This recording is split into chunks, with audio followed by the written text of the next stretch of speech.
A lot of people think handheld need PC level performance to be enjoyable, but I don't necessarily believe that's true. You see, the whole point of a handheld is having a tiny box you can game on anywhere. That portability, that weird, cozy freedom is what makes handheld gaming better than console gaming, at least sometimes. And here's why. Let's start with the obvious one, portability. Console gaming is tied to a specific place. It's the couch, the TV, the setup. You sit down, grab a controller and commit. But most of the time, you don't want to do all that. Sure, with consoles, you can sit comfortably on the couch, but does that beat the feeling of being under a blanket at 2 a.m. in bed? Yeah, I don't think so either. And the thing is, handhelds go where you go. You're not bound to a desk or a living room. You can game in bed, on the toilet, during a boring school Zoom call, or while your cat uses your keyboard as a mattress. Now, I know handhelds today aren't exactly PSP 2000 level portable. It's not like you can slide a Steam Deck into your back pocket. But even with the carrying case, the portability is enough. It's enough to play a quick match outside, on the bus, or during a power outage. I know that's unlikely for some of you watching from the US, but where I live, power outages are basically part of the daily routine. So yeah, a handheld makes a lot of sense in my shoes. It's not just convenience, it's freedom. The freedom to play when and where I want, without needing a proper setup. And funny enough, it's that very lack of perfection that actually makes handheld gaming even better. I know I'm gonna get flamed in the comments for this, but I'm not looking for perfection while gaming during a dentist appointment. Yeah, mobile gaming has come a long way, I'll give it that. But there's this itch handheld scratch that phones just don't. Having physical buttons and analog sticks instead of tapping on the screen, it's weirdly more satisfying. Also, not having to worry about draining my phone battery gives me way more peace of mind than my handheld battery dying. The limitations of handhelds actually make them more enjoyable sometimes. Having bad Wi-Fi while you're out, that forces you to dive into offline experiences you might have otherwise skipped. And the memories stick.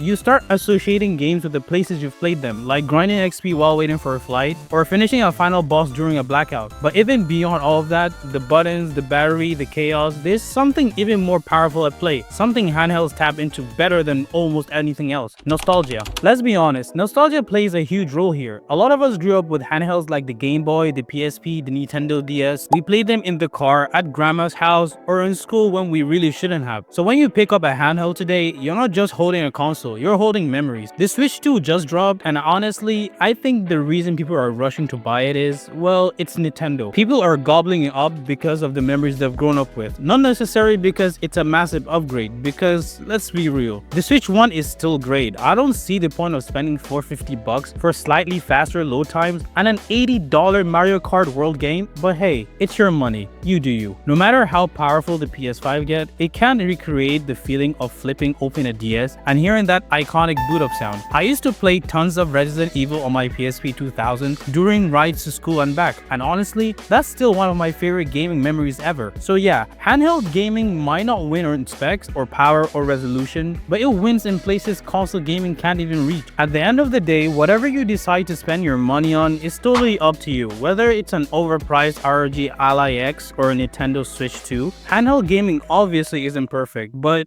because of its portability, coziness, charm, and nostalgia, it sometimes offers a better experience than console ever could. If you enjoyed this video, don't forget to subscribe, and with that said, thanks for watching. Until next time.